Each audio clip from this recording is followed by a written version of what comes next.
আজকে আমি রান্না করব ইলিশ মাছ ভাপা। চলো আমি কি করে করি তোমাদেরকে দেখাই। এই দেখো ইলিশ মাছটাকে ধুয়ে নুন হলুদ মাখিয়ে রেখেছি। এই দেখো ফোড়নের জন্য রেখেছি কাঁচা লঙ্কা আর কালো জিরে, আর এটা দিয়েছি নুন হলুদ, আর এখানে সর্ষ পোস্ত বাটা। এইটা দিয়ে আমি ইলিশ মাছ আজকে করব। ইলিশ মাছটা তো আগে নুন হলুদ দিয়ে মাখিয়ে নিয়েছি, তাও আবার একটু নুন হলুদ দিয়ে নেব। এবার এর মধ্যে দিয়ে দেবো সর্ষ পোস্ত বাটাটা।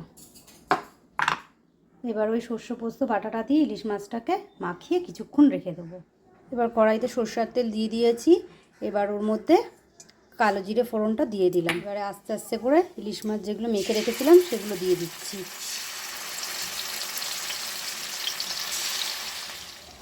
এবার উপর দিয়ে একটু কাঁচা সরষের তেল দিয়ে দিলাম, দিয়ে এর মধ্যে লঙ্কাগুলো, চেরা লঙ্কাগুলো দিয়ে দেবো। এবার ওই মশলার বাটিটাই ধুয়ে, যেটার মধ্যে ইলিশ মাছ মেখে রেখেছিলাম, ওই বাটিটা ধুয়ে একটু জল দিয়ে দিলাম। এবার ফুটতে দেবো। এই যে ইলিশ মাছ ভাপাটা হয়ে গেছে, এবার এটাকে নামিয়ে নেব।